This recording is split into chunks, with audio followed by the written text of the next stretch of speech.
군인연이냐? 가슴이 예쁘네. 거기 우유 좀 짜 먹어보자. 감히 대한민국 최초 여성 투스타 머리채를 잡고 소주를 부은 조폭들. 분노한 707 출신 사단장이 헌병 특임대를 동원해 조직을 박살내는 이야기입니다. 차가운 바람이 비무장지대의 철책을 넘어 경기도 연천의 작은 읍내까지 스며들었다. 겨울의 초입, 해가 일찍 떨어진 거리에는 군장을 메고 휴가나 외박을 나서는 앳된 얼굴의 병사들이 종종 걸음을 쳤다. 그들과 반대로 낡은 식당 안은 숯불의 열기로 뜨겁게 달아올라 있었다. 통일볼살, 간판조차 빛이 바랜 허름한 고깃집. 하지만 이 일대에서 근무하는 군인이라면 모르는 이가 없는 노포였다.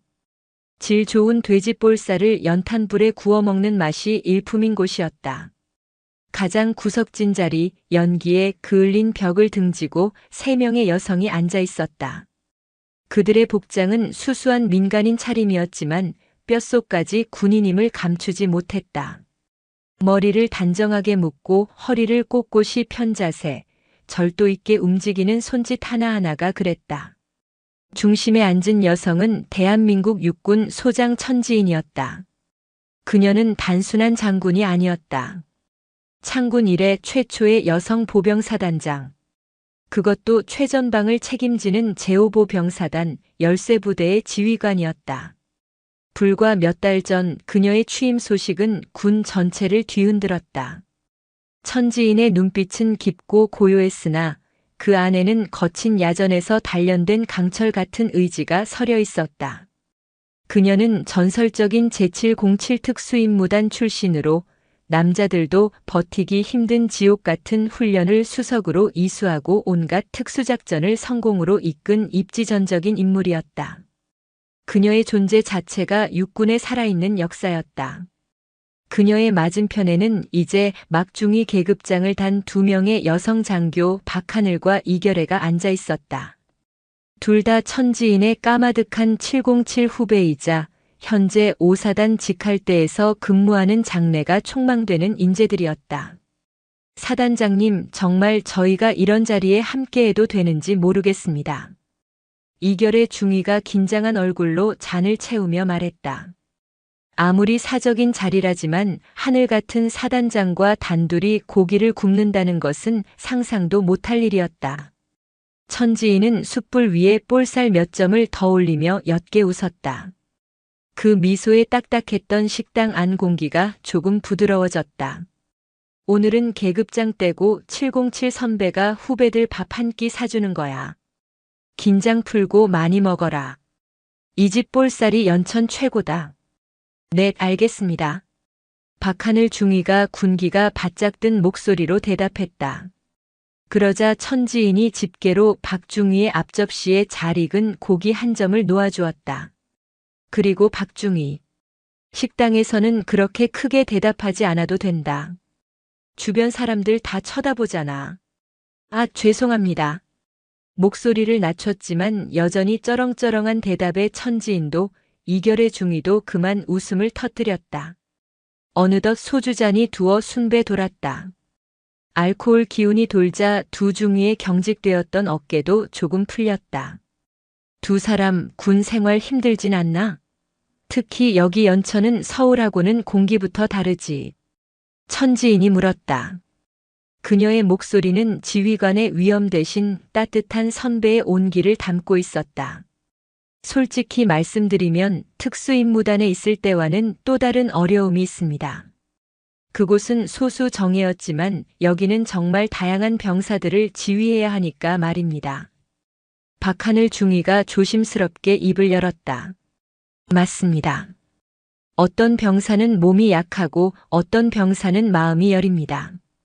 그들 모두를 이끌고 정해진 임무를 완수해야 한다는 것이 때로는 버겁게 느껴집니다. 이결의 중위도 거들었다. 두 사람의 고민을 듣던 천지인이 고개를 끄덕였다. 그녀는 자신의 잔을 비우고는 두 중위의 빈잔을 직접 채워주었다. 너희들이 지금 하는 고민 아주 중요하고 올바른 고민이야. 천지인이 불판을 바라보며 나직이 말했다. 우리가 왜 군인이 됐지? 멋진 군복 입고 폼 잡으려고?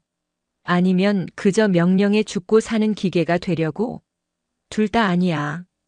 그녀의 눈빛이 순간 날카롭게 빛났다. 두 중위는 자신들도 모르게 자세를 바로잡았다. 군인은 사람을 지키는 일이야. 그리고 군 지휘관은 내 부하들의 목숨을 책임지는 사람이지. 특수임무단에서 배운 건 적을 죽이는 기술이었을 거다. 하지만 야전 지휘관이 배워야 할 첫 번째는 내 부하를 살리는 방법이야. 그들의 마음을 얻고 그들이 왜 총을 들어야 하는지 스스로 깨닫게 하는 것. 그게 진짜 리더십이다. 천지인은 집게를 내려놓았다. 병사들을 아껴라. 그들을 내 형제, 내 자식처럼 여겨라. 그들의 신발이 젖었는지, 밥은 제대로 먹었는지, 부모님은 평안하신지. 그런 사소한 것부터 챙겨라. 신뢰는 거기서부터 쌓이는 거다. 강압적인 명령으로 움직이는 군대는 위기의 순간에 가장 먼저 무너져. 하지만 마음으로 연결된 군대는 죽음 앞에서도 서로를 지키지. 그녀의 말 한마디 한마디가 두 중위의 가슴에 무겁게 박혔다. 이것은 교범에 나오는 딱딱한 이론이 아니었다.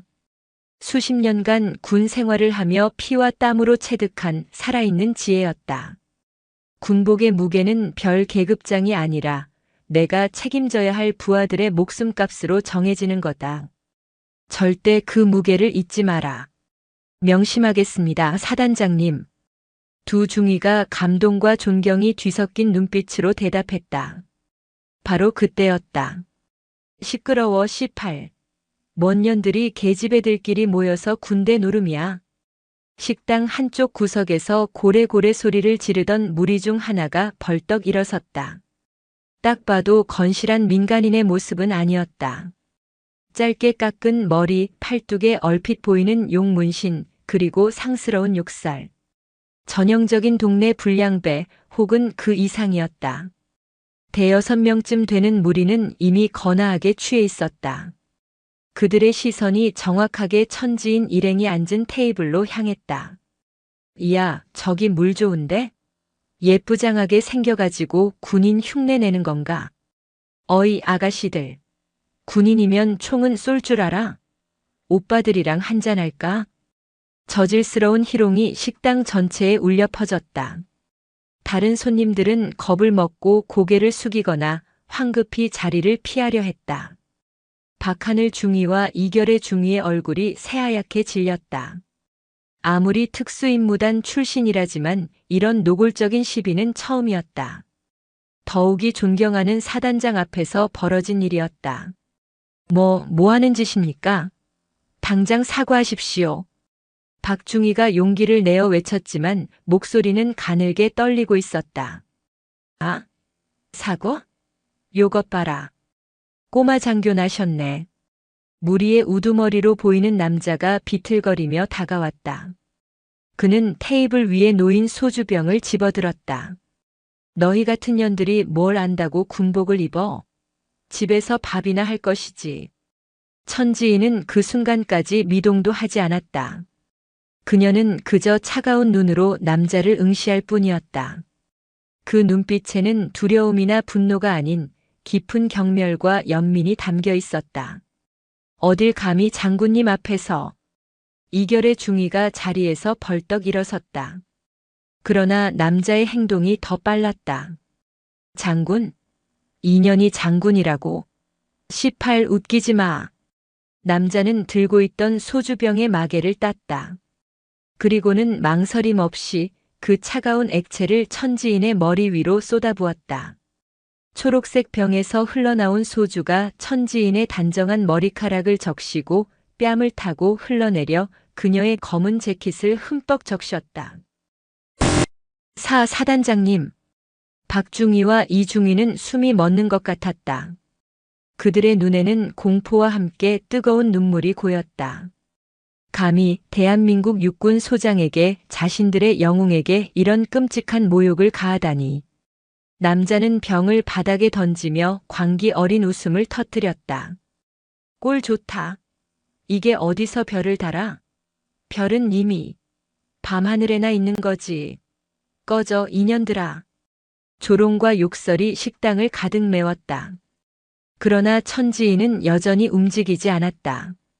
그녀는 그저 천천히 눈을 감았다가 떴다. 그리고 소주에 젖은 머리카락을 조용히 쓸어 넘겼다. 그녀가 입을 열었다. 젖은 목소리였지만 그 안에 냉기는 숯불의 열기를 순식간에 얼려버릴 듯 했다. 지금 뭐라고 했나? 정적이 흘렀다. 고기가 타들어가는 지글거리는 소리, 그리고 식당 주인의 마른 침 삼키는 소리만이 천지인의 낮은 물음을 대신했다. 소주에 젖은 그녀의 얼굴에는 어떤 감정도 떠오르지 않았다. 분노도 당혹감도 아니었다. 그것은 마치 폭풍 전야의 고요한 바다와 같았다. 지금 뭐라고 했나? 그녀가 다시 한번 물었다. 무리의 우두머리 격인 험상궂은 인상의 남자가 비웃음을 터뜨렸다. 그의 이름은 황만철이었다. 연천 읍내에서 연천 전우회라는 간판을 걸고 실질적인 어둠의 상권을 쥐고 있는 자였다. 뭐라고 했냐고? 이년아, 귀까지 처먹었나? 꼴 좋다고 했다. 군복 입은 년들 아주 꼴 사납다고. 황만철이 한 걸음 더 다가섰다. 그는 천지인의 젖은 머리채를 움켜쥐려 손을 뻗었다. 어디서 사단장 거리고 있어? 사단장이 별이 2개야, 이년아. 내년 어깨에 별이 붙었어. 술집 사장도 아니고. 그는 사단장이라는 말을 사장님 정도로 오해한 듯 했다. 하긴 이런 허름한 고깃집 구석에서 소주에 젖어 있는 여성이 대한민국 육군 소장, 그것도 최전방 사단장일 것이라고는 꿈에도 상상하지 못했을 터였다. 사단장님. 박하늘 중위와 이결의 중위가 비명을 질렀다. 두려움과 분노 그리고 자신들의 존경하는 지휘관이 눈앞에서 모욕당한다는 참을 수 없는 수치심에 눈물이 쏟아졌다. 그녀들은 자리에서 벌떡 일어났지만 이미 술에 취해 이성을 잃은 장정 6명을 당해낼 재간은 없어 보였다. 그저 파르르 떨며 눈물만 흘릴 뿐이었다. 707에서 배운 모든 기술은 눈앞의 공포 앞에서 하얗게 지워진 듯 했다. 황만철의 손이 천지인의 머리카락에 닿으려던 바로 그 순간. 손. 천지인의 입에서 얼음장 같은 한마디가 튀어나왔다. 뭐? 그 손 치워. 순간 천지인의 몸이 움직였다. 그것은 싸움이라기보다는 유수와 같은 흐름이었다. 그녀는 앉은 자세 그대로 황만철의 손목을 낚아챘다. 그리고 손목을 잡은 채 몸을 반쯤 일으키며 남자의 팔꿈치 관절을 자신의 어깨로 받쳤다. 끄악! 황만철의 입에서 인간의 것이 아닌 듯한 비명이 터져나왔다. 그의 팔이 역방향으로 꺾였다. 우두둑 뼈가 뒤틀리는 소리가 식당 안에 선명하게 울렸다. 천지인은 단 1초의 망설임도 없이 꺾은 팔을 잡아당겨 거구의 황만철을 불판 위로 내동댕이 쳤다. 만철이 형님. 이 미친년이. 함께 있던 불량배들이 욕설을 내뱉으며 일제히 달려들었다. 한 놈이 의자를 집어들어 천지인을 향해 내리찍었다. 박중희와 이중희가 공포에 질려 눈을 감았다. 하지만 의자는 허공을 갈랐다. 천지인은 이미 그 자리에 없었다. 그녀는 의자를 피함과 동시에 테이블을 박차고 뛰어올라 의자를 휘두른 놈의 안면을 군홧발로 정확히 가격했다. 컥! 남자는 코뼈가 부러지는 소리와 함께 뒤로 나자빠졌다. 죽여! 남은 4명이 좁은 식당 안에서 한꺼번에 덤벼들었다. 천지인의 몸이 그들 사이로 파고들었다. 707 특수임무단에서 그녀가 배운 것은 단순한 격투기가 아니었다. 가장 효율적으로 가장 신속하게 적의 전투 능력을 무력화시키는 생존 기술이었다. 한 놈이 주먹을 날렸다. 천지인은 주먹을 피하지 않고 오히려 그 안으로 파고들며 팔꿈치로 상대의 명치를 찍었다. 숨이 막힌 남자가 쓰러졌다. 다른 한 놈이 뒤에서 그녀를 껴안으려 했다. 천지인은 몸을 낮추며 상대의 다리 사이로 빠져나간 뒤 그대로 일어나 상대의 등 뒤에서 목을 팔로 감아 짧게 졸랐다. 경동맥이 압박당한 남자는 끄k 소리도 내지 못하고 그대로 의식을 잃었다. 마지막 두 놈은 겁에 질려 주춤거렸다. 그 틈을 놓치지 않고 천지인이 먼저 움직였다. 그녀는 바닥에 떨어진 소주병을 집어들었다. 힉! 두 놈이 겁을 먹고 뒷걸음질 쳤다. 하지만 천지인은 병을 휘두르지 않았다. 군인은 그녀가 병을 든 손으로 자신의 가슴을 툭툭 쳤다. 이런 쇠붙이나 유리 조각에 의지하지 않는다. 그녀는 병을 옆 테이블에 조용히 내려놓았다. 오로지 이것. 그녀가 자신의 두 주먹을 가볍게 쥐었다. 그리고 이것. 그녀가 자신의 머리, 관자놀이를 가리켰다. 마지막으로 이것. 그녀가 자신의 심장을 가리켰다. 전우를 지키겠다는 의지. 그것만으로 충분하다. 말이 끝나기 무섭게 그녀가 다시 앞으로 나아갔다.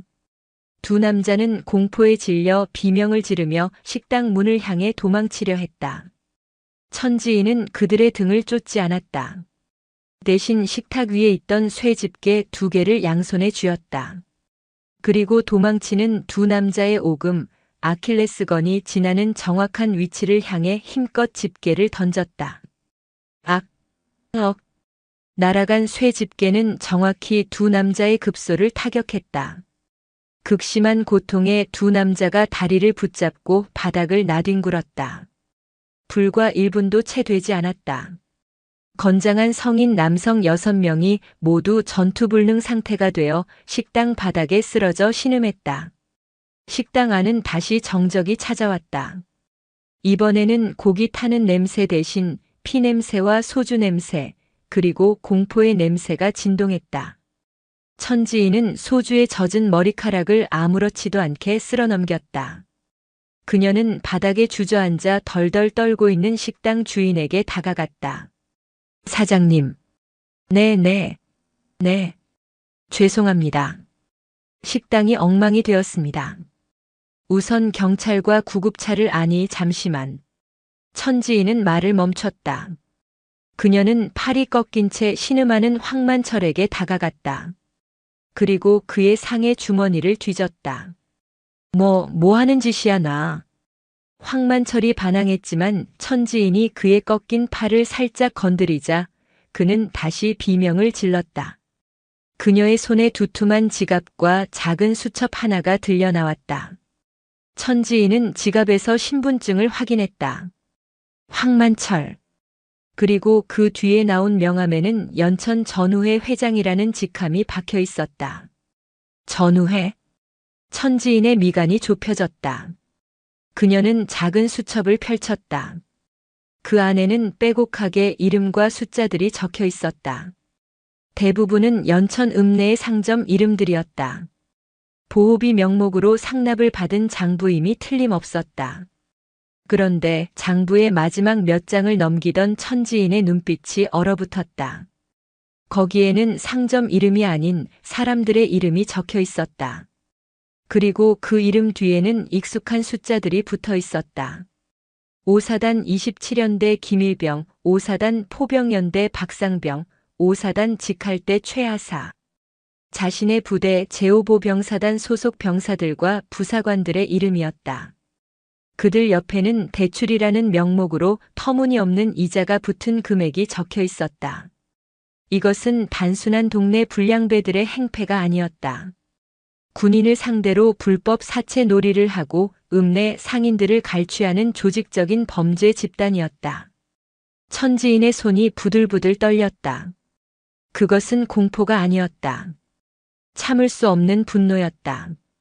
자신의 부하들이, 자신이 목숨 걸고 지켜야 할 병사들이 이 악마들의 먹잇감이 되고 있었다는 사실에 대한 분노였다. 그녀는 눈을 감고 깊은 숨을 내쉬었다. 그리고 눈을 떴을 때 그녀의 눈은 더 이상 장군의 눈이 아니었다. 적을 섬멸하기 직전에 707 특수임무단 최정예 요원의 눈빛으로 돌아와 있었다. 박중희, 이중희. 천지인이 얼어붙어 있는 두 후배 장교를 불렀다. 네, 네, 사단장님. 두 사람은 그제야 정신을 차린 듯 눈물 콧물이 범벅이 된 얼굴로 황급히 차려 자세를 했다. 너희는 아직도 내가 왜 너희를 이 자리에 불렀는지 모를 거다. 천지인이 바닥에 쓰러진 황만철을 발로 툭 찼다. 저런 쓰레기들 때문이다. 네. 박하늘 중위가 이해할 수 없다는 듯 반문했다. 너희는 707 출신이다.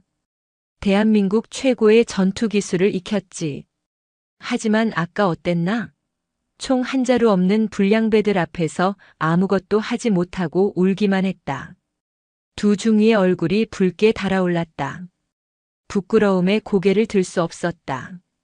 그게 너희의 현실이다. 그리고 저들이 바로 너희가 지휘하는 병사들이 마주하는 현실일 수 있다. 천지인은 수첩을 들어 보였다. 이놈들은 단순한 깡패가 아니다. 연천의 뿌리박은 암덩어리다. 내 부하들에게 고금리 사채를 빌려주고 그 가족까지 협박하고 있었다. 읍내 상인들을 갈취하며 군부대 주변의 경제를 좀먹고 있었다. 천지인의 목소리는 낮았지만 식당 전체를 울릴 만큼의 무게를 담고 있었다. 군인은 적과 싸우기 위해 존재한다. 하지만 우리의 적이 반드시 휴전선 너머에만 있는 것은 아니다. 이렇게 내 부하들을 뒤에서 좀먹고 국가의 근간을 흔드는 자들 또한 우리의 주적이다. 그녀는 두 중위에게 다가섰다. 소주에 젖은 그녀의 재킷에서 알코올 냄새가 풍겼지만 두 사람은 오히려 정신이 맑아지는 듯 했다. 오늘 너희에게 가르치려던 군인의 자세가 바로 이것이다. 첫째, 그 어떤 상황에서도 냉철함을 잃지 마라. 둘째, 내 부하를 위협하는 모든 것을 적으로 간주해라. 셋째, 그 적을 마주했을 때 절대 망설이지 마라. 천지인은 두 사람의 어깨를 강하게 쥐었다. 눈물은 약해서 흘리는 게 아니다. 지키지 못했을 때 흘리는 거다. 다시는 저런 버러지들 앞에서 무력하게 울지 마라. 너희는 5사단 열쇠부대의 장교다. 그리고 내 후배 707이다. 명심하겠습니다. 두 중위는 더 이상 울지 않았다. 그들의 눈에는 공포 대신 지휘관을 향한 절대적인 신뢰와 적에 대한 명확한 분노가 타오르고 있었다. 천지인은 그제야 만족스러운 듯 고개를 끄덕였다. 그녀는 자신의 휴대전화를 꺼냈다. 일반 상용 전화기가 아닌 군용 보안 전화기였다. 그녀는 경찰서가 아닌 자신의 사단 지휘 통제실로 전화를 걸었다. 나 사단장이다. 수화기 너머에서 긴장감이 가득한 당직 사령의 목소리가 들려왔다. 충성. 사단장님 지휘 통제실입니다. 현재 시각부로 제5보병사단 전 부대에 연천 전우회 관련 경보를 발령한다. 네. 연천 전우회 말씀이십니까? 그래. 읍내에서 불법 사채 및 갈취 행위를 일삼는 범죄 조직이다. 지금 즉시 사단 헌병대대 특별임무대 전원 완전 무장으로 비상 소집시켜라. 알겠습니다. 헌병 특임대 비상 소집. 그리고 방첩대와 공조한다. 이놈들 본거지가 있을 거다. 읍내 전우회 사무실. 당장 위치 파악하고 내 허가 없이 아무도 출입하지 못하도록 입구부터 봉쇄해라. 천지인의 목소리는 빠르고 정확했다. 특임대 선발조는 5분 내로 읍내 통일볼살 식당으로 나를 지원하러 온다. 나머지 병력은 본거지 타격 준비. 오늘 밤 연천에서 이놈들 뿌리를 뽑는다. 충성. 즉시 조치하겠습니다. 전화가 끊겼다.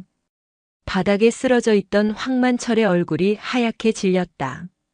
그는 지금까지 자신들이 건드린 여자가 정말로 사단장이라는 사실을 깨달았다. 단순한 장교가 아니라 이 지역 전체의 군을 통솔하는 지휘관이라는 것을. 살려주십시오. 사단장님, 저희가 죽을 죄를 졌습니다. 황만철이 꺾인 팔을 부여잡고 무릎을 꿇으려 애썼다. 잘못했습니다. 다시는 안 그러겠습니다. 다른 불량배들도 사태의 심각성을 깨닫고 일제히 바닥에 머리를 박고 빌기 시작했다. 천지인은 그들을 차갑게 내려다보았다. 용서는 내가 하는 것이 아니다. 그녀가 식당 문을 쳐다봤다. 이미 저 멀리서 군용 차량의 요란한 엔진 소리와 사이렌 소리가 들려오기 시작했다. 너희가 받아야 할 것은 용서가 아니라 법의 심판이다. 그리고 천지인이 황만철의 멱살을 잡아 자신과 눈을 맞추게 했다.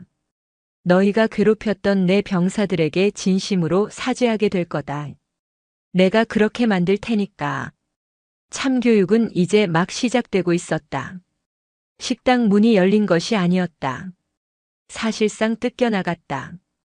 전원 움직이지 마. 손머리 위로 올려 지금 당장. 칠흑 같은 어둠을 찢고 들어온 것은 경찰이 아니었다. 검은색 특수 전투복, 방탄 헬멧과 방탄조끼, 그리고 눈만 겨우 드러낸 복면. 그들의 가슴팍에는 선명하게 군사경찰 특별임무대라는 노란색 글자가 박혀 있었다.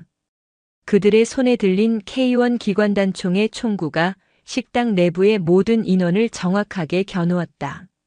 불과 3분 전 천지인 사단장의 호출을 받은 5사단 군사경찰대대 과거 헌병대대의 특별임무대 특임대 선발대가 현장에 도착한 것이었다. 그들은 연천 읍내에서의 돌발 상황에 대비해 늘 5분 대기 상태를 유지하고 있었다. 사단장님. 무릎을 꿇고 있던 황만철의 눈이 공포로 찢어질 듯 커졌다. 그는 사단장이라는 말이 술집 사장 따위의 은어가 아니라 정말로 군대의, 그것도 이 지역을 관할하는 사단의 최고 지휘관이라는 사실을 뼈저리게 깨달았다. 자신이 소주병을 머리에 부은 여성이 눈앞에 이 살벌한 특수부대원들을 전화 한 통으로 불러 모은 진짜 소장이었다. 그의 머릿속에서 방금 전 자신이 내뱉었던 욕설과 조롱이 스쳐 지나갔다. 이년아, 별은 님이 집에서 밥이나 할 것이지. 황만철의 바지 가랑이 사이로 뜨뜻한 액체가 흘러나왔다. 공포가 이성을 마비시키고 괄약근을 풀어버린 것이다. 끄악. 살려주십시오. 그는 더 이상 용서를 비는 것이 아니었다. 생존을 위한 본능적인 비명을 질렀다. 함께 있던 불량배들 역시 자신들이 지금껏 동네 상인들에게 휘둘러온 폭력과는 차원이 다른 국가 공권력의 실체 앞에서 오줌을 지리며 바닥에 완전히 엎드렸다. 특임대 팀장이 방탄 헬멧을 쓴 채로 천지인에게 다가와 한치의 흐트러짐 없는 동작으로 경례했다. 충성. 군사경찰대대 특임대장 대위 강철호. 현 시간부로 현장 통제 시작하겠습니다. 천지인은 여전히 소주에 젖은 머리카락을 쓸어 넘기지도 않은 채 그저 고개를 끄덕였다. 그녀의 차가운 시선은 바닥에서 짐승처럼 울부짖는 황만철에게 고정되어 있었다. 강대위. 저자는 주범 황만철. 팔이 골절됐을 수 있으니 의료 조치 후 압송한다. 나머지는 전원 현행범으로 체포. 이들이 사용한 흉기 깨진 소주병과 내 옷에 묻은 주류 모두 증거물로 확보하도록. 네, 알겠습니다. 강 대위가 손짓하자 곰 같은 덩치의 특임대원 2명이 황만철에게 달려들어 플라스틱 수갑으로 그의 손을 등 뒤로 결박했다. 팔 꺾였단 말이야. 닥쳐, 범죄자 새끼야. 내 놈 인권보다 중요한 게 사단장님 아니다. 특임대원은 아랑곳하지 않고 그를 질질 끌어냈다. 천지인은 떨고 있는 박하늘 중위와 이결의 중위를 돌아보았다. 그녀들의 눈에는 여전히 공포가 남아 있었지만 그보다 더 큰 경외심과 안도감이 서려 있었다. 박중위, 이중위. 네. 사단장님. 정신 차려라. 아직 끝난 거 아니다. 천지인은 자신이 황만철에게서 빼앗았던 작은 수첩을 이결의 중위에게 건넸다. 이중위. 이것은 단순한 장부가 아니다. 우리 5사단 병사들의 피가 묻어있는 증거물이다. 단 1초도 내 몸에서 떨어뜨리지 마라. 군사경찰 수사관에게 인계할 때까지 내가 목숨 걸고 지켜라. 알겠나? 네, 명심하겠습니다. 이결의 중위는 그 수첩을 마치 수류탄처럼 조심스럽게 그러나 단단히 움켜쥐고 자신의 전투복 상의 주머니 깊숙이 넣었다. 박중위. 네. 너는 현장 증인이다. 강 대위에게 방금 일어난 모든 상황을 육하원 측에 따라 정확하게 보고해라. 저자들이 나에게 어떤 모욕을 가했는지, 그리고 우리 장교들을 어떻게 희롱했는지 토시 하나 빼놓지 말고 전구. 알겠습니다. 즉시 보고하겠습니다. 두 여성 장교는 방금 전까지 눈물 흘리던 나약한 모습이 아니었다. 대한민국 육군 장교로서 그리고 사단장의 부하로서 자신에게 주어진 임무를 수행하기 시작했다. 이것이 천지인이 의도한 현장 교육이었다. 위기 상황을 극복하고 임무를 완수하는 지휘관의 모습을 직접 보여주는 것. 그 시각 천지인의 명령은 단지 통일볼살 식당에서 끝나지 않았다. 연천 읍내의 또 다른 곳, 연천 전우회라는 그럴싸한 간판이 걸린 3층짜리 건물. 그곳이 황만철 일당의 본거지였다. 꽝. 특임대의 또 다른 팀이 강철로 된 사무실 문을 브리칭 장비로 순식간에 날려버렸다. 군사경찰이다.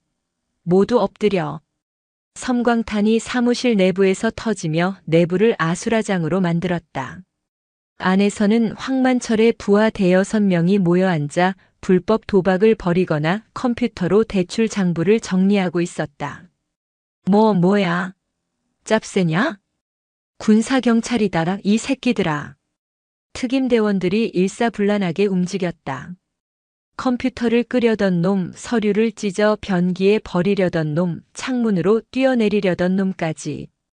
그들은 전문적인 훈련을 받은 군사경찰 특임대의 상대가 되지 못했다. 단 30초 만에 사무실 내부의 모든 조직원이 제압당했다.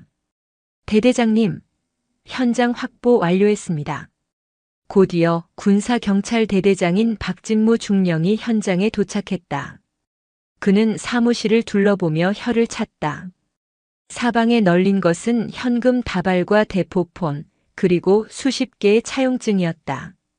컴퓨터 화면에는 5사단 김상병, 28사단 이일병 등 연천과 파주 일대 군 장병들의 이름이 빼곡했다. 이놈들 단순히 군인들 돈만 뜯은 게 아니군. 박중령은 벽에 걸린 황만철이 지역 유지들과 함께 찍은 사진들을 바라보았다. 그들의 뿌리가 생각보다 깊을 수도 있음을 직감했다. 당장 사단장님께 보고 올려. 본거지 확보 완료. 예상보다 증거물이 방대하다.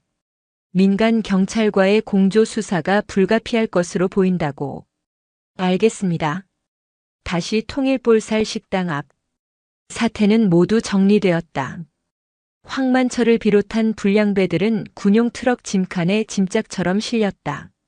식당 주변은 군사경찰 통제선이 설치되었고 겁에 질려 있던 식당 주인과 다른 손님들도 증인으로 보호 조치되었다.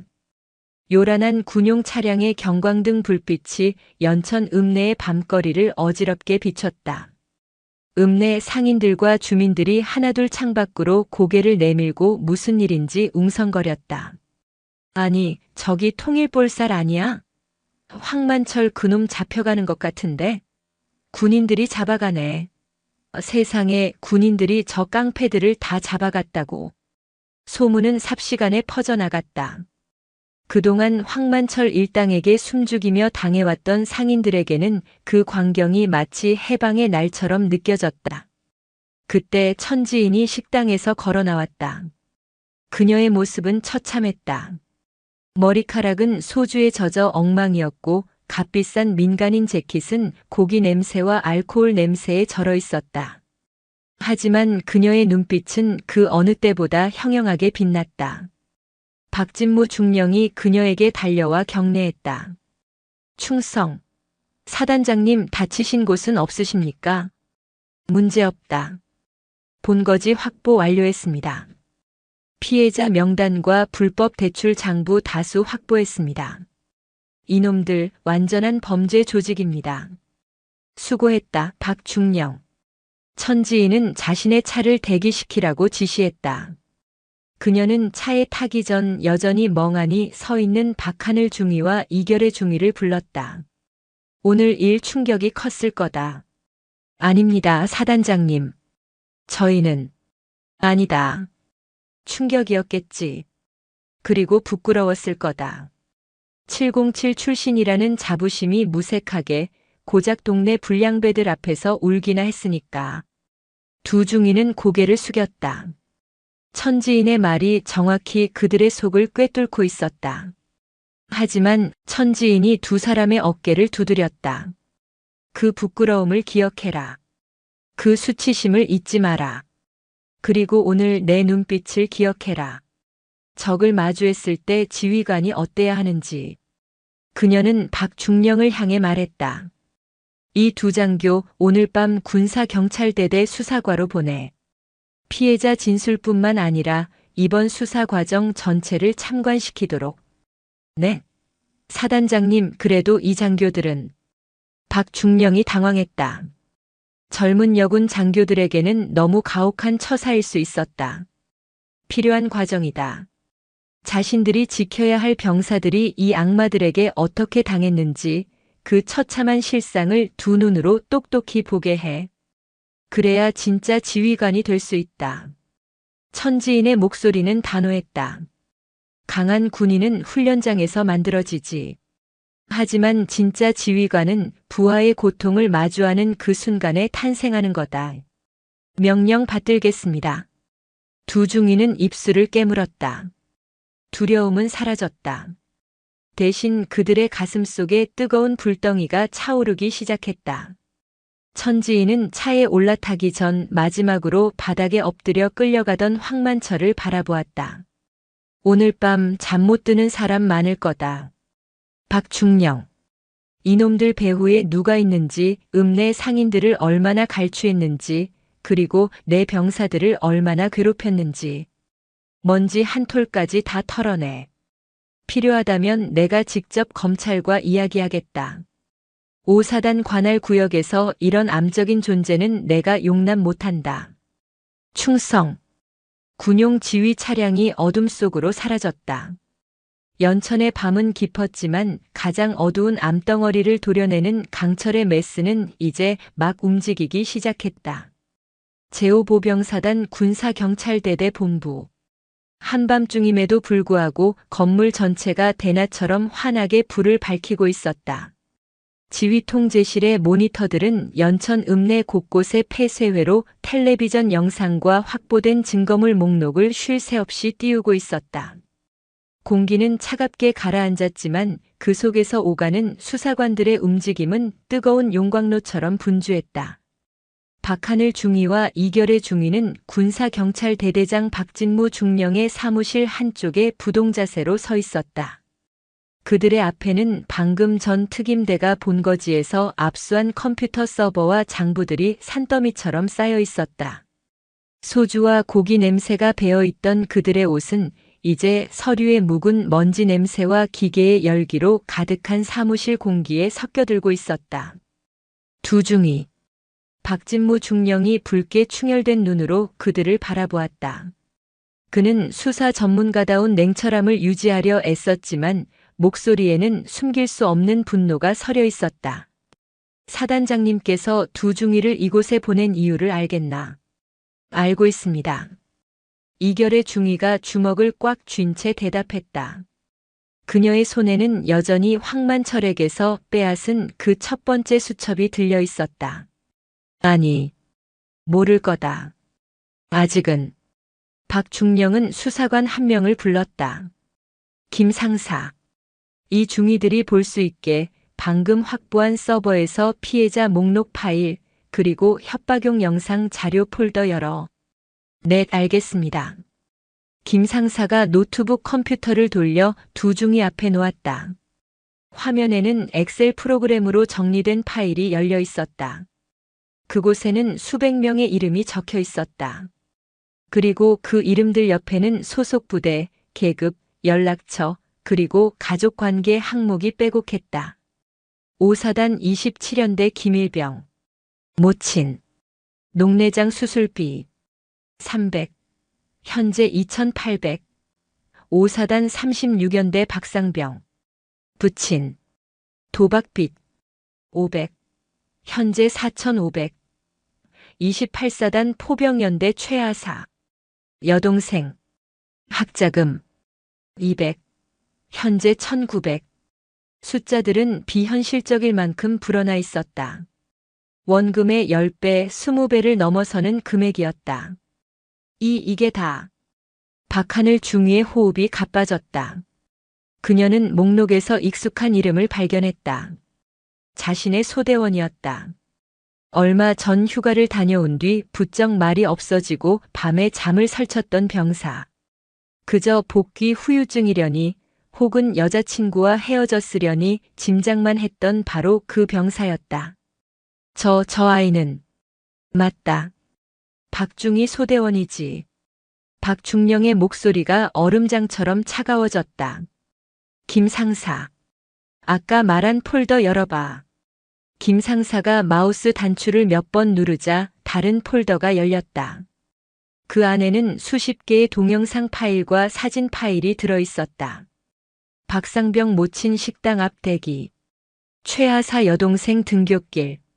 김일병 집 현관문 앞. 파일 이름만으로도 그 내용이 무엇인지 짐작할 수 있었다. 황만철 일당은 돈을 갚지 못하는 병사들의 가족을 직접 찾아가거나 그들 주변을 맴돌며 사진과 영상을 찍어 협박용으로 사용했던 것이다. 이 개새끼들이. 순간 박하늘 중위의 입에서 자기도 모르게 거친 욕설이 터져나왔다. 그녀는 더 이상 707의 엘리트 장교가 아니었다.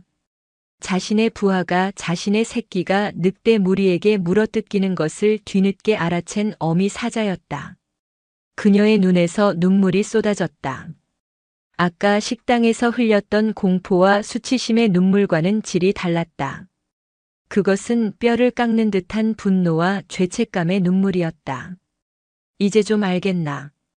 박중령이 담배에 불을 붙이려다 두 여군 장교를 보고는 도로 내려놓았다. 저놈들은 단순한 깡패가 아니야. 군의 근간을 좀먹는 암세포다. 최전방에서 나라 지키겠다고 청춘 바치는 우리 병사들을, 그 약한 고리인 가족을 물고 늘어진 악마다. 너희가 오늘 상대한 건 그 악마의 머리 중 하나일 뿐이다. 이결의 중위는 말없이 수첩을 더욱 세게 움켜쥐었다. 그녀의 손톱이 제 손바닥을 파고들어 피가 배어나올 지경이었다. 그녀는 자신이 왜 그토록 사소하게만 보였던 그 수첩을 목숨 걸고 지켜야 했는지 깨달았다. 저것은 단순한 증거물이 아니었다. 피해자들의 피눈물이 밴 저주받은 기록이었다. 같은 시각 군사경찰대대 본부 지하 1층 취조실. 강력한 조명등이 황만철의 얼굴을 비추고 있었다.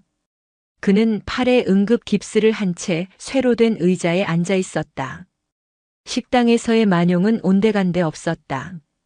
그는 자신이 단순한 폭행죄나 모욕죄로 이곳에 온 것이 아님을 직감하고 있었다. 황만철. 맞지. 베테랑 수사관이 책상 위에 그의 신분증을 던지듯 내려놓았다. 네. 맞습니다. 연천 전우회 회장이라. 어느 부대 나왔나? 전우회 아무나 하나. 그게 방위 나왔습니다. 연천 토박이라 그냥. 방위가 전우회를 해. 수사관이 비웃었다. 됐고. 본론으로 들어가지.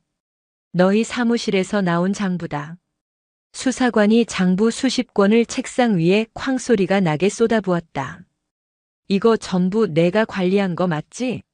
우리 오사단 병사들 포함해서 연천, 파주 일대 군 장병들 상대로 불법 고리대금업한 거. 아닙니다. 저는 그냥 동생들이 하는 거 이름만 빌려준 거고. 황만철이 필사적으로 부인했다.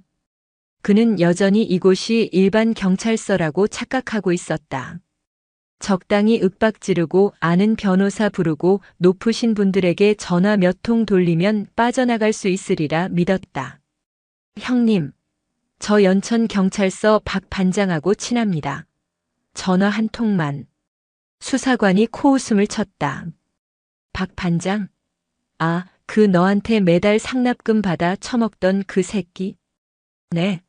무슨. 여기가 어딘 줄 알아? 연천경찰서? 아니. 오사단 군사경찰대대야. 넌 지금 민간인 신분이지만 내 범죄 대상이 전부 현역 군인이고 내가 모욕한 분이 이 부대 사단장이다. 군형법 및 군사법원법에 따라 내 놈은 군 수사기관에서 직접 조질 수 있는 근거가 차고 넘쳐. 수사관이 일어섰다. 그의 그림자가 황만철을 완전히 뒤덮었다. 그리고 박 반장, 이미 10분 전에 우리 사단 방첩대 요원들이 경기도경 감찰팀이랑 같이 그 친구 사무실 덮쳤어. 지금쯤 아주 볼만할 거다. 히히. 황만철의 눈동자가 지진이라도 난 듯 흔들렸다. 그가 믿었던 연줄이 가장 먼저 끊겨버린 것이다. 자, 이제 선택해라, 황만철. 수사관이 서버에서 출력한 또 다른 문서를 내밀었다. 그것은 황만철이 지역 정치인과 유흥업소 사장들에게 보호비 명목으로 돈을 받고 그 대가로 세무조사를 무마해 주거나 인허가 편의를 봐준 정황이 담긴 내부거래 장부였다. 내가 단순히 병사들 등쳐먹은 양아치인지 아니면 연천 읍내를 통째로 주무르던 이 거대한 범죄 조직의 머리인지. 전자는 징역 10년으로 시작하겠지만 후자는. 수사관이 의미심장하게 웃었다. 글쎄, 내가 아는 거 다 불면 조금은 가벼워질 수도 있겠지. 어차피 내가 입 다물어도 우리 사단장님 이거 뿌리 뽑겠다고 이미 육군 본부랑 검찰에 직보 올리셨어. 넌 그냥 버려지는 패야. 황만철은 무너졌다. 자신이 쌓아 올린 모래성이 고작 몇 시간 만에, 그것도 자신이 계집년이라 모욕했던 한 여성 장군의 손에 의해 산산조각 났음을 깨달았다. 말씀드리겠습니다. 다 말씀드릴게요. 제가 아는 거 전부 다. 그의 처절한 자백이 취조실 밖으로 새어나오기 시작했다. 그 모든 상황은 지휘통제실의 모니터를 통해 천지인 사단장에게 실시간으로 보고되고 있었다. 그녀는 사단장 집무실에서 아직 갈아입지도 못한 소주에 젖어 퀴퀴한 냄새가 나는 재킷을 입은 채였다. 그녀는 수화기를 들었다. 경기도 북부지방검찰청의 차장검사에게 연결된 직통 라인이었다. 천지인 소장입니다. 밤늦게 죄송합니다, 차장검사님. 수화기 너머에서 잠이 덜 깬 목소리가 들렸다. 아, 천 사단장님. 이 시간에 무슨 일이십니까? 연천에서 암세포를 하나 발견했습니다. 천지인은 식당에서 있었던 사소한 시비 따위는 언급하지 않았다. 그녀는 오직 황만철의 장부 병사들의 피해 사실, 그리고 방금 자백받기 시작한 지역 유착관계만을 압축해서 보고했다. 군 장병 대상 불법 사채 규모가 수십억 대입니다. 피해 병사가 확인된 것만 수백. 그리고 이 자금이 지역 정치권과 유착된 정황이 농후합니다. 사단장님, 그 정도 사안이면. 그래서 전화드린 겁니다. 내일 아침 저희 군사경찰이 확보한 모든 증거 자료와 신병을 검찰로 이송하겠습니다. 단순 폭행 사건으로 처리할 게 아닙니다. 범죄단체 조직죄로 엮어주십시오. 저희 5사단, 아니 대한민국 육군은 이 사건을 좌시하지 않을 겁니다. 피해자 전원에 대해 우리 군 법무실에서 직접 소송을 지원할 예정입니다. 전방 부대의 전투력과 사기를 저해하는 이적 행위로 간주하겠습니다. 그녀의 목소리에는 한치의 망설임도 없었다. 차장검사는 잠이 확 달아났다.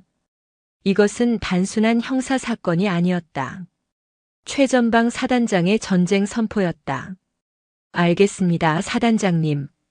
전폭적으로 협조하겠습니다. 당장 특별수사팀을 꾸리도록 지시하죠. 전화를 끄는 천지인은 창밖의 어둠을 바라보았다. 연천의 새벽이 밝아오고 있었다. 그러나 그녀의 눈에는 저 어둠보다 더 짙은 부하들의 고통스러운 눈물이 어른거렸다. 박중희, 이중희. 그녀는 집무실 한쪽에 서 있던 두 장교를 불렀다. 그들은 이미 군사경찰대대에서 복귀해 있었다. 그들의 눈은 퉁퉁 부어 있었지만 더 이상 나약한 기색은 찾아볼 수 없었다. 오늘 밤 잠 한숨도 못 잤을 거다. 너희가 본 것이 바로 너희가 지휘하는 소대의 현실이고 너희가 짊어져야 할 지휘의 무게다. 사단장님, 죄송합니다. 저희가 너무 무지했습니다. 박하늘 중위가 고개를 숙였다. 고개 들어라. 천지인이 엄하게 말했다. 지휘관은 죄책감을 갖는 자리가 아니다. 책임을 지는 자리다. 오늘 너희가 흘린 눈물, 그 무게만큼 강해져라. 다시는 내 부하들이 저런 쓰레기들의 먹잇감이 되지 않도록 더 독해지고 더 악착같이 부하들을 살펴라. 그것이 너희가 오늘 밤을 보낸 이유다. 명령 받들겠습니다. 두 중위의 목소리는 쇳소리가 섞여 있었지만 그 어느 때보다 단단했다. 그들은 오늘 전투 기술이 아닌 지휘관의 심장을 배웠다. 동트기 전 가장 짙은 어둠이 깔린 새벽 4시. 5사단 군사경찰대대 연병장은 야간 투시경의 녹색 불빛과 군용 차량의 검은 실루엣으로 가득 찼다. 황만철의 자백과 압수된 장부를 토대로 연천 전우회라는 이름 뒤에 숨은 거대한 독버섯의 뿌리를 도려내기 위한 작전이 시작된 것이다. 작전명 새벽 정화. 천지인 사단장은 전투복 차림으로 연병장 단상 위에 섰다. 그녀는 소주에 젖었던 민간인 복장을 벗어 던지고 소장 천지인이라는 명찰이 선명한 각 잡힌 전투복을 입고 있었다. 그녀의 등장은 그 자체로 작전의 무게를 실어주었다. 그녀의 앞에는 완전 무장한 군사경찰 특임대 3개 팀, 수사과 요원들, 그리고 지원을 나온 경기도 북부지방검찰청의 수사관들과 경기도경 광역수사대 형사들이 도열해 있었다. 군과 검, 경이 한자리에 모인 거대한 합동작전이었다. 제군들. 천지인의 목소리가 새벽의 차가운 공기를 갈랐다. 확성기를 쓰지 않았음에도 연병장 끝까지 울려 퍼지는 힘이 있었다. 우리의 주적은 휴전선 너머에만 있지 않다.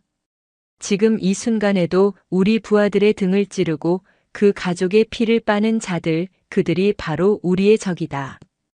도열한 장병들의 눈빛이 불타올랐다. 오늘 우리는 연천을 좀먹던 이 암덩어리를 완전히 도려낸다. 황만철은 머리였을 뿐 그에게 돈을 대준 전주, 그와 결탁한 지역 유지, 그들의 비호를 받은 불법 업소들까지 단 하나도 남김없이 뿌리 뽑는다. 그녀는 작전 지도를 가리켰다.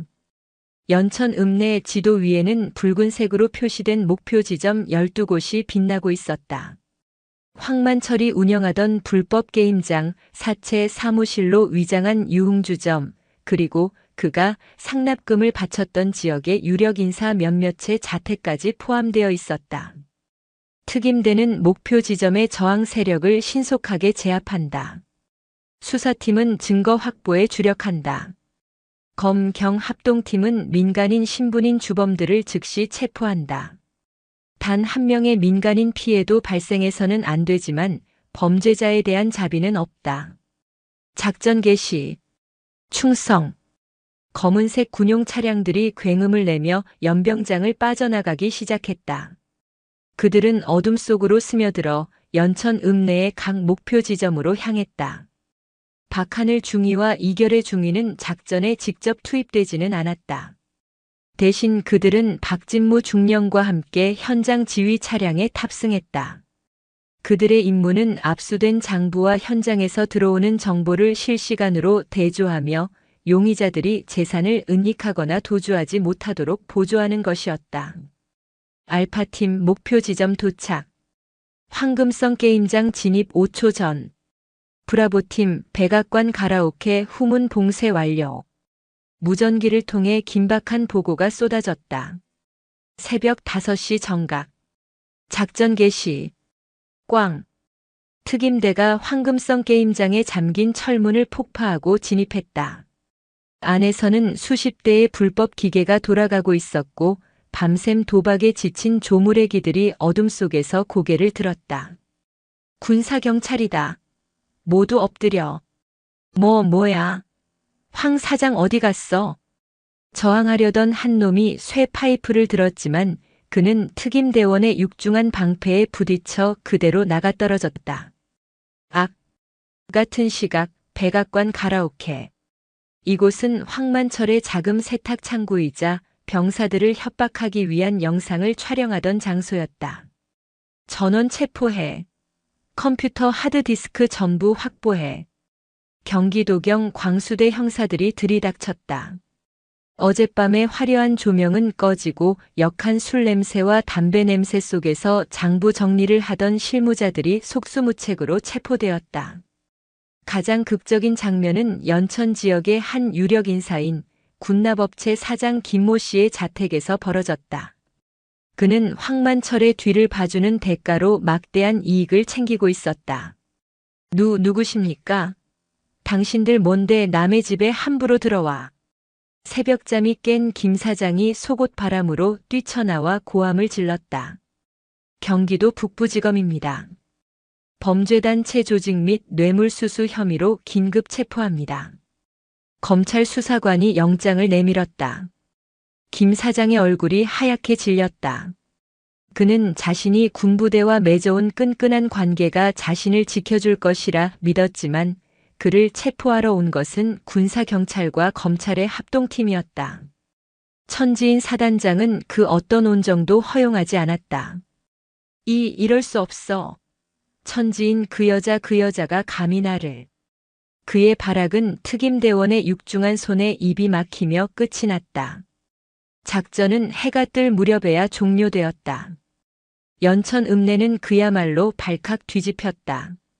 밤사이 연천의 왕으로 군림하던 황만철 조직이 통째로 증발해버린 것이다. 그들과 결탁했던 지역 유지, 심지어 일부 부패 경찰까지 모두 체포되었다는 소식이 삽시간에 퍼졌다. 아침 일찍 장사를 준비하러 나온 시장 상인들은 자신들의 가게 앞에서 매일같이 돈을 뜯어가던 깡패들이 군용 트럭에 실려 나가는 모습을 목격했다. 세상에 저놈들이 잡혀가네. 군인들이 잡았대. 어젯밤에 새로 온 여자 사단장이 직접 잡았다는구먼. 아이고 이제야 속이 다 시원하네. 상인들은 두려움에 떨던 어제를 뒤로하고 안도의 한숨과 함께 환호성을 터뜨렸다. 그들에게 천지인과 오사단 군인들은 단순한 군인이 아니라 자신들을 악의 구렁텅이에서 구해준 해방군이었다.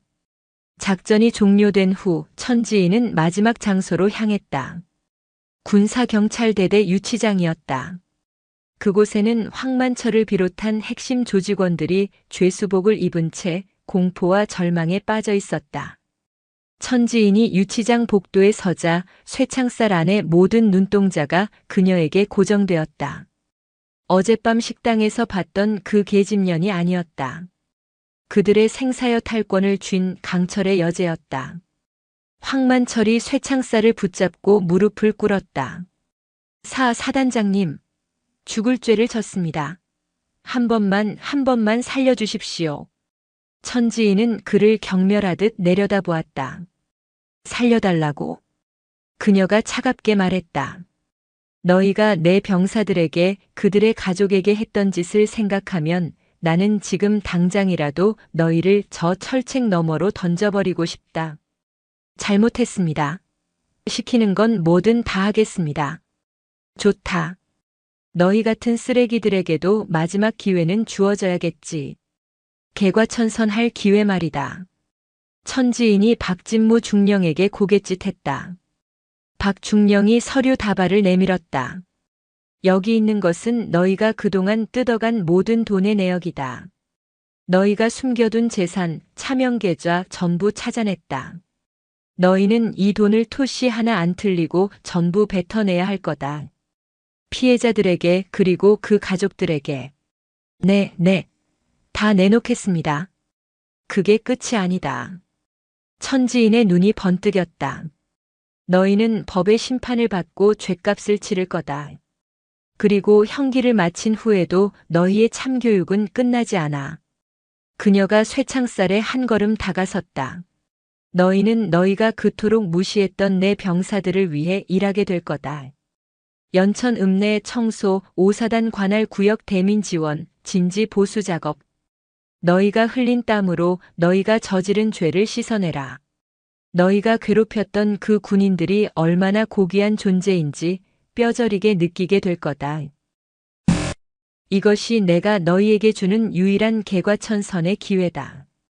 거부한다면 너희는 법정 최고형에 더해 내가 할 수 있는 모든 수단을 동원해 너희 인생에서 단 한 줄기 빛도 보지 못하게 만들겠다. 선택은 너희 몫이다. 황만철과 조직원들은 감히 고개조차 들지 못했다. 그들은 자신들이 건드린 존재가 단순한 장군이 아니라 연천의 법이자 심판자 그 자체임을 깨달았다. 천지인은 유치장을 나섰다. 밖은 이미 환한 아침이었다. 그녀는 5사단 전부대의 전문을 하달했다. 금일부로 연천 전우회 관련 불법 사체 피해 장병 전원에 대한 특별 사면 및 구제 조치를 실시한다. 피해 사실을 자진 신고하는 모든 장병은 그 어떤 불이익도 받지 않을 것이며 사단 법무실과 재정참모부가 모든 법률 지원 및 채무 조정을 책임진다. 이 소식은 부대 전체에 퍼져나갔다. 절망에 빠져있던 피해 병사들이 울음을 터뜨렸다. 자신들을 짓누르던 거대한 빚과 협박에서 벗어났다는 안도감, 그리고 자신들을 버리지 않은 사단장에 대한 감사함이었다. 박하늘 중위와 이결의 중위는 동이 튼 연병장 끝에서 이 모든 것을 지켜보고 있었다. 그들은 밤새 한숨도 자지 못했지만 그 어느 때보다 정신이 맑았다. 하늘아, 왜 결해야? 우리 진짜 지휘관이 된 것 같다. 박하늘 중위가 말없이 고개를 끄덕였다. 그녀들의 가슴 속에서는 더 이상 두려움이 아닌 뜨거운 자부심과 책임감이 타오르고 있었다. 강철의 여제 천지인이 밝힌 횃불이 그녀들의 심장에도 옮겨붙은 것이다. 새벽 정화 작전이 연천 읍내를 휩쓸고 간 다음 날 아침. 제5보병사단 열쇠부대 전체가 보이지 않는 술렁임으로 가득 찼다. 소문은 빛보다 빨랐다. 어젯밤 새로 부임한 여성 사단장이 읍내 식당에서 깡패들에게 소주병으로 머리를 맞았다는 충격적인 이야기. 그리고 그에 대한 보복으로 전화 한 통으로 사단 특임대를 출동시켜 깡패 조직 전체를 하룻밤 사이에 뿌리 뽑았다는 믿기 힘든 무용담.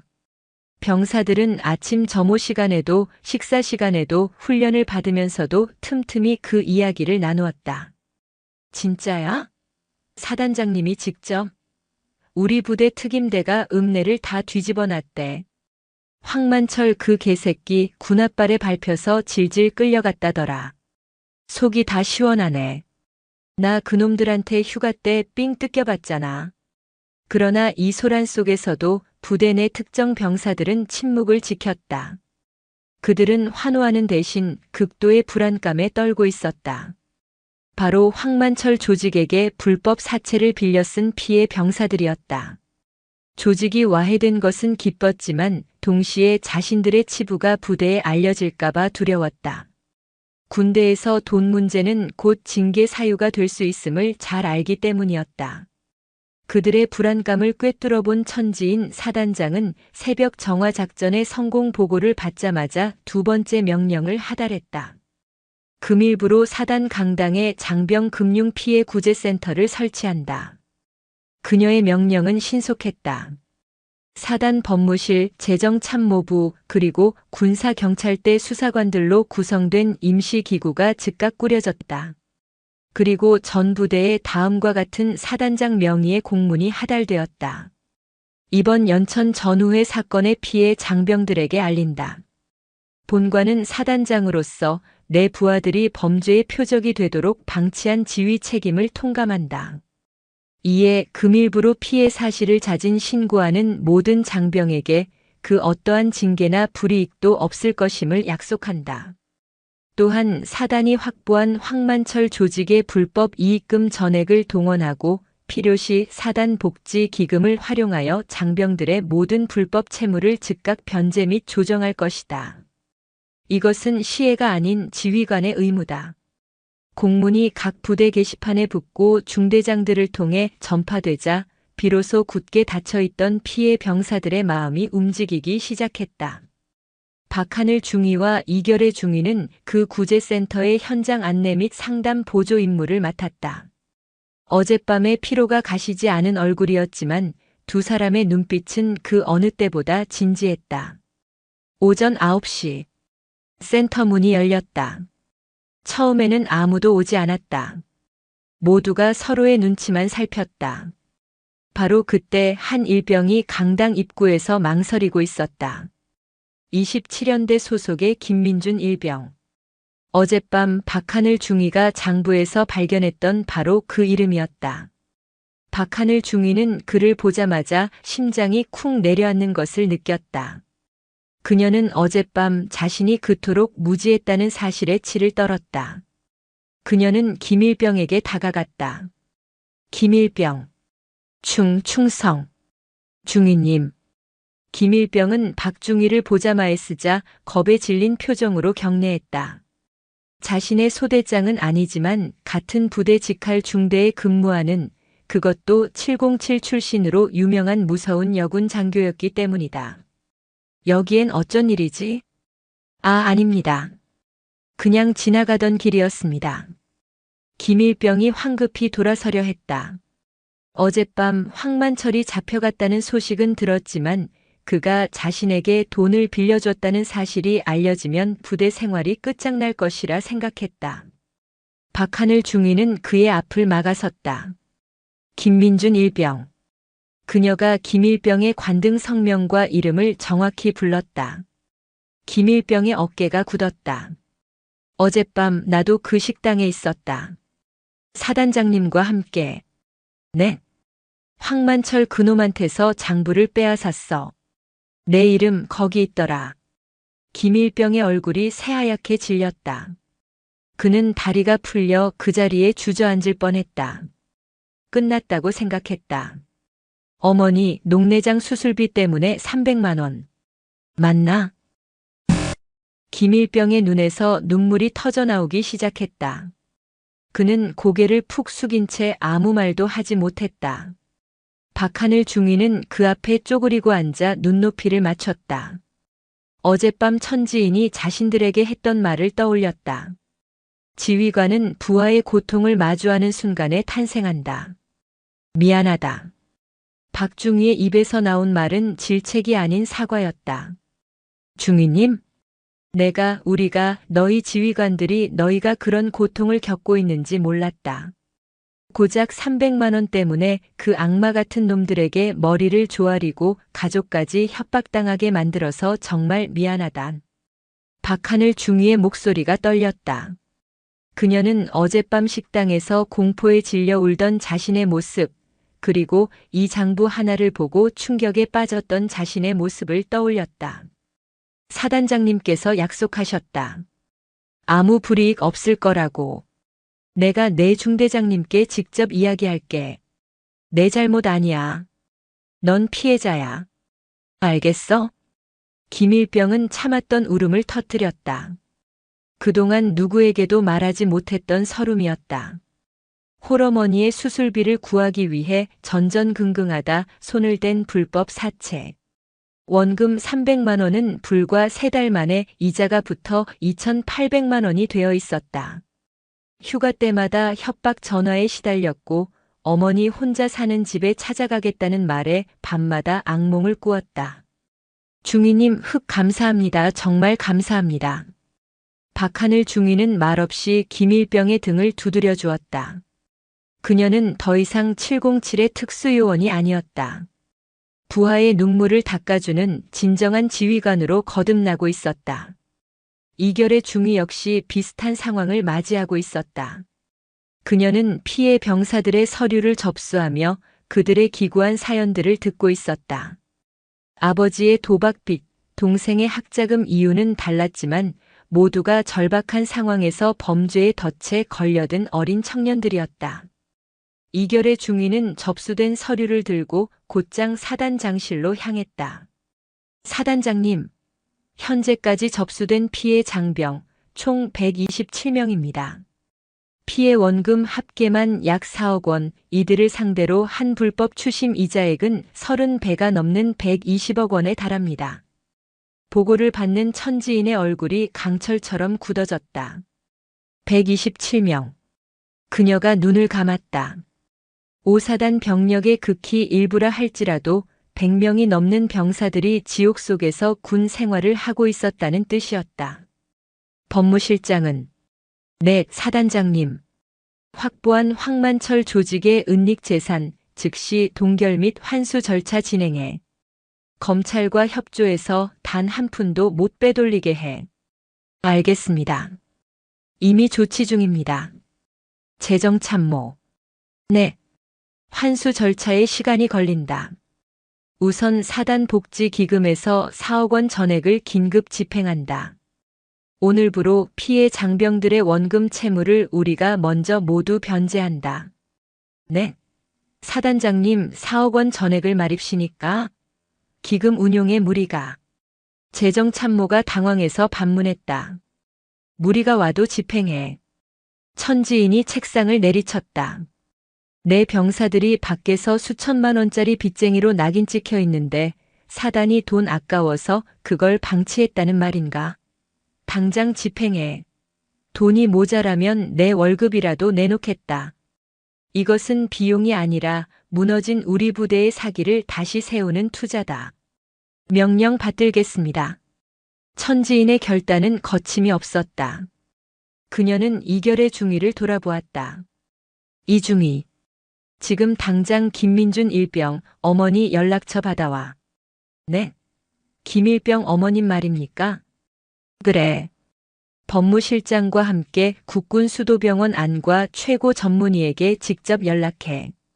당장 그분 모셔다가 수술 다시 진행하고 필요하다면 우리 쪽에서 모든 치료를 책임진다.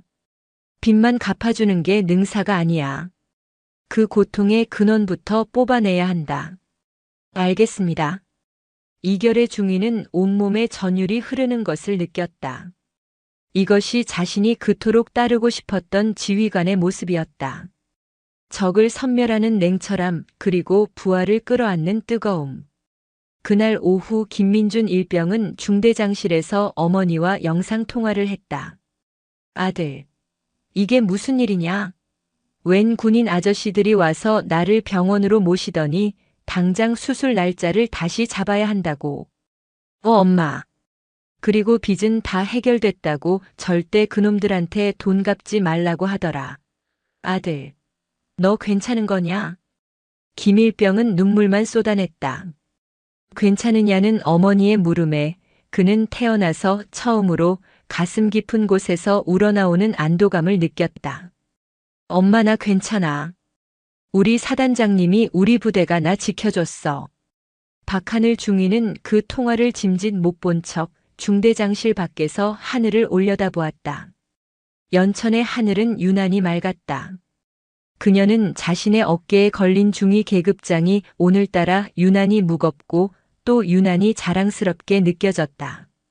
참교육은 깡패들에게만 향하는 것이 아니었다. 그것은 상처 입은 병사들을 치유하고 무지했던 자신과 같은 지휘관들을 성장시키는 과정이기도 했다. 천지인 사단장의 새벽 정화 작전과 파격적인 피해 구제 조치는 5사단 내부의 사기를 극적으로 끌어올렸다. 병사들은 자신들의 지휘관이 단순한 쇼를 하는 것이 아니라 진심으로 자신들을 지켜준다는 사실에 열광했다. 우리 사단장님이라는 말은 이제 단순한 호칭이 아닌 절대적인 신뢰의 상징이 되었다. 그러나 연천 읍내의 암덩어리를 도려낸 대가는 생각보다 컸다. 황만철 조직은 단순한 불량배 집단이 아니었다. 그들은 수년간 연천과 파주 일대의 거미줄처럼 뿌리를 내리고 지역의 정치권 및 경제계와 깊숙이 유착되어 있었다.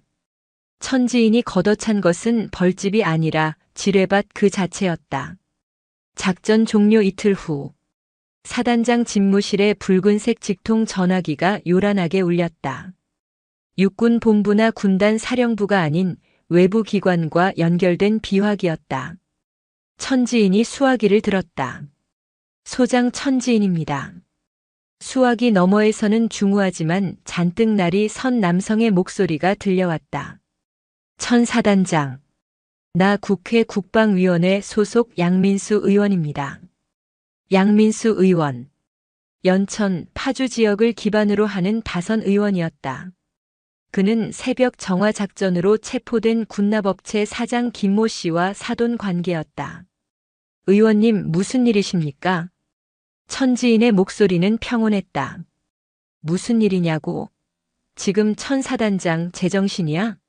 민간인들을 상대로 군 특임대를 동원해서 전쟁이라도 하자는 건가? 당장 내 사람들 풀어주지 못해. 고압적인 호통이었다. 의원님, 그 사람들은 군 장병 수백 명을 협박하고 갈취한 범죄 조직입니다. 또한 군납 비리에 연루된 혐의로 검찰과 군사경찰이 합동으로 체포한 겁니다. 절차상 하자는 없었습니다. 절차? 절차를 누가 따져? 당신이 지금 누굴 건드렸는지 알아? 천사단장, 별 달았다고 눈에 보이는 게 없나? 여자 몸으로 그 자리까지 올라가기 힘들었을 텐데 앞길 막히고 싶어 환장했어. 노골적인 협박이었다. 천지인의 눈이 차갑게 빛났다. 의원님, 지금 그 말씀 대한민국 육군 소장이자 최전방 사단장에 대한 직무 방해 및 협박으로 받아들여도 되겠습니까? 뭐야? 이 여자가 진짜. 양민수 의원님. 천지인이 그의 말을 잘랐다. 그녀의 목소리는 얼음장 같았다. 황만철의 비밀장부 제가 직접 검토했습니다. 의원님 성함이 총 17번 등장하더군요. 명절 떡값이라는 명목으로 5간 5천만 원. 그리고 사돈이신 김 사장이 고포리 사격장 진입로 확장 공사를 수주할 수 있도록 국방부에 압력을 행사했다는 구체적인 진술도 확보했습니다. 수화기 너머로 거친 숨소리만 들려왔다. 이 통화 군 규정에 따라 자동 녹음되고 있습니다. 방금 의원님께서 하신 협박과 회유 발언, 그리고 제가 방금 말씀드린 증거 자료. 지금 즉시 국방부 장관님과 육군 참모총장님, 그리고 본 사건을 수사 중인 검찰 특별수사팀에 함께 이첩하겠습니다. 저는 제 부하들을 지킬 의무가 있습니다. 의원님께서 지키려는 것이 사람인지 아니면 검은 돈인지는 검찰이 판단하겠지요. 다시는 이런 일로 제게 전화하지 마십시오. 제 임무는 연천의 정치인이 아니라 대한민국과 제 부하들을 지키는 것입니다. 천지인은 양 의원의 대답을 듣지도 않고 수화기를 쾅 하고 내려놓았다. 그녀는 곧바로 군단장 중장에게 직보했다. 상황을 전해 들은 군단장은 한숨을 내쉬었지만 이내 단호하게 말했다. 천사단장, 잘했어. 지뢰밭인 줄 알았지만 썩은 뿌리는 도려내야지.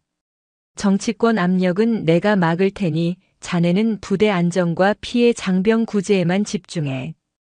육군이 자네 뒤에 있어. 감사합니다, 군단장님. 외부의 적을 막아낸 천지인은 곧바로 내부의 적을 향해 칼을 돌렸다. 그녀는 사단 전 지휘관 및 참모들을 소집해 긴급 대책 회의를 열었다. 회의실 공기는 무겁게 가라앉아 있었다. 수백 명의 병사들이 고통받는 동안 자신들은 무엇을 했는가 하는 자책감 때문이었다. 천지인이 단상에 섰다. 그녀는 그들을 질책하지 않았다. 대신 피해 병사들의 사연이 담긴 서류처를 들어보였다. 이것을 읽어보았다. 그녀가 입을 열었다. 300만 원 때문에 가족이 협박당한 병사. 아버지의 도박 빚을 갚기 위해 월급을 차압당한 하사. 우리는 그동안 무엇을 했나? 우리는 적의 포탄을 막는 것에는 익숙해져 있지만 우리 병사들의 삶을 파고드는 이런 생활의 위협에는 너무나도 무지했다. 그녀가 27연대장을 바라보았다. 연대장. 김민준 일병이 왜 자네를 믿고 상담하지 않았겠나? 그가 왜 나 혹은 중대장을 찾지 않고 깡패 황만철을 먼저 찾아갔겠나? 면목 없습니다. 우리가 그들을 관리의 대상으로만 보았기 때문이다. 숫자로만 파악했기 때문이다. 그들의 눈물을 보지 못했기 때문이다. 천지인은 회의실을 천천히 둘러보았다. 박하늘 중위와 이결의 중위도 말단 장교로서 회의실 뒤편에 서 있었다. 그들은 숨죽여 천지인의 말에 귀를 기울였다. 오늘부로 5사단 전 부대는 지휘 방침을 전면 수정한다. 첫째, 모든 지휘관은 매월 1회 병사들과의 1:1 심층 면담을 의무화한다. 형식적인 면담이 아니다. 그들의 가정사, 고민, 심지어 재정 상태까지 파악해라. 둘째, 사단 법무실과 재정참모부는 상시 금융상담 창구를 개설한다. 내 병사들이 돈 문제로 깡패를 찾아가는 일은 2번 다시 없어야 한다. 셋째, 그리고 가장 중요한 것. 천지인이 자신의 가슴을 주먹으로 툭 쳤다. 지휘관인 우리부터 바뀌어야 한다. 병사들에게 신뢰를 얻어야 한다. 그들이 어떤 문제가 생겼을 때 가장 먼저 부모님이나 친구가 아닌 바로 중대장, 대대장을 떠올리게 만들어야 한다. 그것이 우리가 이 자리에 있는 이유다. 그녀의 말은 단순한 훈시가 아니었다. 뼈를 깎는 반성이자 강철 같은 결이었다. 이번 사건은 5사단에게는 위기였지만 동시에 기회다. 우리는 이 일을 계기로 가장 강하고 동시에 가장 따뜻한 부대로 거듭날 것이다. 부하를 지키지 못하는 군대는 전쟁에서도 승리할 수 없다. 내 말 알겠나? 알겠습니다. 회의실을 가득 메운 지휘관들의 함성은 연천의 하늘을 쩌렁쩌렁하게 울렸다. 천지인은 외부의 정치적 압력이라는 보이지 않는 적을 격파하고 동시에 내부의 무관심이라는 더 무서운 적을 향한 강철의 방패를 세우고 있었다. 시간이 흘러 차가운 바람이 살을 애는 듯한 초겨울이 찾아왔다. 새벽 정화작전으로 체포되었던 황만철 일당에 대한 재판은 군사법원과 민간법원의 신속한 공조로 일사천리로 진행되었다. 천지인 사단장이 검찰에 넘긴 증거는 차고 넘쳤다. 피해 병사 수백 명의 일관된 진술, 압수된 장부, 그리고 지역 유착의 검은 고리까지. 주범 황만철은 범죄단체 조직죄가 적용되어 징역 15년이라는 중형을 선고받았다. 그와 결탁했던 군납업체 사장과 부패경찰, 그리고 양민수 의원 역시 정치 생명이 끝장나고 법의 심판을 받았다. 연천 읍내는 평화를 되찾았다. 상인들은 더 이상 갈취에 시달리지 않았고 5사단 병사들은 두려움 없이 외박을 즐겼다. 그러나 천지인의 참교육은 여기서 끝나지 않았다. 그녀는 처벌이 끝이 아님을 알고 있었다. 그녀가 원한 것은 그들의 개과천선이었다. 천지인은 법무부와 교정당국에 지속적으로 협조를 요청했다. 황만철을 제외한 비교적 형량이 가벼웠던 조직원들. 그들이 형기를 마치는 시점이 아닌 복역 중 사회봉사의 형태로 자신들이 저지른 죄를 씻을 기회를 달라고 요구했다. 그녀의 요구는 받아들여졌다. 법무부는 이례적으로 5사단 관할 구역 내에서 수영자 교화 프로그램을 시범 운영하기로 했고 그 대상은 황만철의 핵심 부하 12명이었다. 그리고 마침내 그 첫날이 되었다. 새벽 6시. 5사단 공병대대가 관리하는 비무장지대 인근의 한 하천 정비구역. 이곳은 지난 여름 태풍으로 둑이 무너져 인근 민가가 침수될 뻔했던 위험지역이었다. 교도소 버스 한 대가 멈춰섰다. 파란색 죄수복을 입은 짧게 깎은 머리의 남자 12명이 버스에서 내렸다. 한때 연천 읍내를 주름잡던 깡패들이었다. 그들은 교도소 생활에 지쳐 하나같이 헬쑥하고 풀이 죽어 있었다. 전원 하차. 두 줄로 정렬. 그들을 맞이한 것은 교도관이 아니었다. 오사단 공병대대 소속의 산전수전 다 겪은 베테랑 원태산 상사였다. 그의 우람한 체격과 햇볕에 그을린 구릿빛 얼굴은 그 자체로 위압감이었다. 오늘부터 너희들은 여기서 일을 하게 될 거다. 불법 사채 놀이 따위의 좀스러운 짓이 아니라 진짜 일말이다. 원 상사가 저 멀리 무너진 둑을 가리켰다. 저 둑 너희들이 다시 쌓는다. 저기 보이는 흙포대 저기까지 너희들 손으로 직접 날라야 한다. 날이 어두워질 때까지. 불만 있나? 한때 황만철의 오른팔이었던 남자가 중얼거렸다. 시발 우리가 노가다꾼도 아니고. 그 말이 끝나기도 전에 원 상사가 그의 멱살을 잡아 올렸다. 뭐라고 했어, 이 새끼야. 아닙니다. 너희들이 뜯어먹은 돈이 여기 이 둑을 지키지 못해서 피해를 입을 뻔했던 주민들의 세금이다. 그리고 너희들이 괴롭혔던 그 병사들. 지금 이 순간에도 저 철책 너머에서 목숨 걸고 나라 지키고 있어. 너희 같은 버러지들까지 포함해서 말이야. 원 상사가 그를 바닥에 내동댕이 쳤다. 너희들은 오늘부터 그 고마움을 뼈저리게 느끼게 될 거다. 삽들어. 그리고 날라. 쉬는 시간은 내가 허락할 때까지 없다. 12명의 전직 조폭들은 감히 반항할 엄두도 내지 못했다. 그들은 무거운 흙포대를 어깨에 맸다. 수십 킬로그램에 달하는 무게가 어깨를 짓눌렀다. 악! 한 명이 비틀거리다 넘어졌다.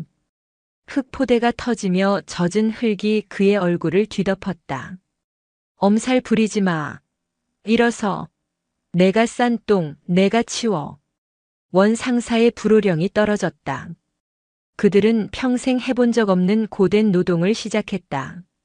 차가운 강바람이 땀에 젖은 죄수복을 파고들었다. 손바닥은 금세 물집이 잡히고 터져 피가 흘렀다. 상사님 담배 한 대만. 작업 중엔 그런 거 없다. 내 놈들이 그토록 갈취했던 쌀로 만든 밥, 점심시간에 줄 테니 그것만 감사하게 생각해라. 그들의 노동은 오후까지 이어졌다. 온몸의 근육이 비명을 질렀다. 그때 작업 현장으로 오사단 병사들이 식사 추진을 위해 지나갔다. 따뜻한 밥과 국 냄새가 퍼졌다. 병사들은 흙투성이가 되어 둑을 쌓고 있는 죄수들을 의아하게 바라보았다. 저 사람들 죄수들 아냐? 저놈 나 휴가 때 시비 걸던 그놈인데? 한 병사가 그들을 알아봤다. 그 순간 죄수들은 고개를 들지 못했다. 자신들이 그토록 무시하고 괴롭혔던 어리다고만 생각했던 군인들 앞에서 자신들이 가장 비참한 모습으로 노동을 하고 있다는 사실. 그 수치심은 어떤 폭력보다 더 고통스러웠다. 해가 저물 무렵 작업 현장에 군용 지휘 차량 한 대가 멈춰섰다. 천지인 사단장이 차에서 내렸다. 그녀는 깨끗한 전투복 차림이었다. 그녀의 곁에는 박하늘 중위와 이결의 중위도 함께였다. 그들은 이제 사단장 직속 부관 장교로 임무를 수행하고 있었다. 천지인은 진흙과 땀으로 범벅이 되어 바닥에 주저앉아 있는 죄수들에게 다가갔다. 그들은 천지인을 보자마자 마치 귀신이라도 본 듯 사색이 되어 무릎을 꿇었다. 어젯밤 식당에서 소주병을 부으며 희롱하던 그 여성. 자신들의 인생을 나락으로 떨어뜨린 장본인이었다. 이러들 나라. 천지인이 나직이 말했다. 오늘 작업은 어땠나? 할만했나? 아무도 대답하지 못했다. 너희들이 편하게 앉아서 갈취했던 돈. 그 돈은 누군가의 피와 땀이다. 오늘 너희가 흘린 이 땀방울이 너희가 저지른 죄의 무게를 조금이라도 씻어내길 바란다. 그녀가 원 상사를 돌아보았다. 원 상사. 작업 감독하느라 수고 많았네. 충성. 아닙니다. 이들에게도 따뜻한 국밥이라도 한 그릇 주도록. 죄는 미워도 땀 흘려 일한 자는 굶겨선 안 되지. 알겠습니다, 사단장님. 천지인은 더 이상 그들을 보지 않고 차에 올랐다. 그녀가 그들에게 보여준 것은 분노나 경멸이 아니었다. 개과천선의 기회를 주되 그 과정이 얼마나 고통스러운지 명확히 보여주는 지독히도 냉철한 교육이었다. 차에 올라타며 천지인은 두 중위에게 말했다. 보았나? 저들이 흘리는 땀. 저것이 바로 참교육의 시작이다. 법의 심판은 끝났지만 인간으로서의 속죄는 이제부터다. 박하늘 중위와 이결의 중위는 말없이 고개를 끄덕였다. 그녀들은 오늘 진정한 힘이란 상대를 파괴하는 것이 아니라 상대를 굴복시키고 변화시키는 과정에서 나온다는 것을 배웠다. 죄수들은 원 상사가 나눠준 뜨거운 국밥을 허겁지겁 먹었다. 그들은 평생 먹어본 그 어떤 진수성찬보다도 오늘 자신들이 흘린 땀으로 얻은 이 국밥이 더 짜고 더 뜨겁다는 것을 깨달았다. 몇몇은 국밥 그릇에 얼굴을 파묻고 소리 없이 울었다. 그것은 후회의 눈물이었고 참회의 첫걸음이었다. 혹독했던 연천의 겨울이 물러가고 비무장지대에 얼어붙었던 땅 밑에서도 마침내 봄 기운이 아지랑이처럼 피어오르던 어느 날이었다. 제5보병사단 공병대대가 관리하는 임진강 지류의 하천 정비구역. 지난 겨울 새벽 정화작전으로 검거된 황만철의 전 조직원들이 참회의 땀을 흘렸던 바로 그곳이었다. 앙상했던 강변의 버드나무 가지에 연두빛 새순이 돋아나고 있었다. 그곳에 이제는 더 이상 죄수복이 아닌 때가 묻은 작업복을 입은 12명의 사내가 서 있었다. 지난 몇 달간 그들은 교도소와 작업장을 오가며 그들이 평생 해본 적 없던 정직한 노동을 수행했다. 원태산 상사의 불호령 아래 그들은 무너진 둑을 다시 쌓았고 얼어붙은 흙을 팠으며 주민들이 다닐 작은 다리를 보수했다. 그들의 얼굴은 교도소의 창백함 대신 노동으로 다져진 검붉은 빛을 띠었다. 한때 남을 위협하기 위해 부풀렸던 근육은 사라지고 흙 포대를 나르며 다져진 잔근육만이 남았다. 무엇보다 그들의 눈빛이 달라져 있었다. 세상을 향한 증오와 경멸 대신 깊은 피로감과 알 수 없는 상념이 자리 잡고 있었다. 오늘은 그들의 사회봉사가 끝나는 마지막 날이었다. 작업을 모두 마치고 말끔하게 정비된 하천둑을 바라보던 그들에게 그들을 지휘했던 공병대대 원태산 상사가 다가왔다. 그는 여전히 무뚝뚝한 표정이었다. 다들 고생했다. 원 상사의 첫마디였다. 그동안 욕설과 고함 외에는 들어본 적 없던 고생했다는 말에 사내들의 어깨가 움찔했다. 오늘부로 너희들의 작업은 끝났다. 교도소로 돌아가 남은 형기를 채우거나 가석방 절차를 GKEMREM 거다. 그는 품에서 꼬깃꼬깃한 봉투 12개를 꺼냈다. 이건 한때 황만철의 오른팔이었던 이제는 김용팔이라는 본명으로 불리는 사내가 머뭇거리며 물었다. 너희들 일당이다. 원 상사가 퉁명스럽게 말했다. 뭐라고요? 사단장님 지시다. 너희들이 죄를 지었지만 땀 흘려 일한 것에 대한 정당한 대가는 받아야 한다고 하셨다. 법무부와 협의해서 너희들의 교화 프로그램 예산에서 책정된 노동 장려금이다. 큰 돈은 아니야. 하지만 이건 너희가 그동안 뜯어냈던 더러운 돈이 아니라 너희 손바닥에 피멍을 잡혀가며 번 깨끗한 돈이다. 사내들은 봉투를 받아들고 아무 말도 하지 못했다. 빳빳한 지폐 몇 장. 그 무게가 그들이 지금껏 만져왔던 수억 원의 검은 돈보다 무겁게 느껴졌다. 김용팔이 원 상사 앞에 섰다. 그리고는 흙바닥에 이마가 닿을 듯이 깊게 큰 절을 올렸다. 감사했습니다, 상사님. 그의 목소리가 젖어 있었다. 저희 같은 쓰레기들 사람 취급 안 하시고 짐승처럼 부려주셔서 감사했습니다. 그리고 마지막에 이렇게 사람 대접해 주셔서 정말 감사합니다. 다른 사내들도 일제히 따라서 큰 절을 올렸다. 그들은 원 상사에게 절을 하는 것이 아니었다. 자신들이 흘린 땀의 가치에 그리고 자신들을 경멸하면서도 포기하지 않았던 그 지독한 참교육에 절을 하고 있었다. 원 상사는 그저 헛기침을 하며 돌아섰다. 헛소리 말고 가서 다시는 죄짓지 마라.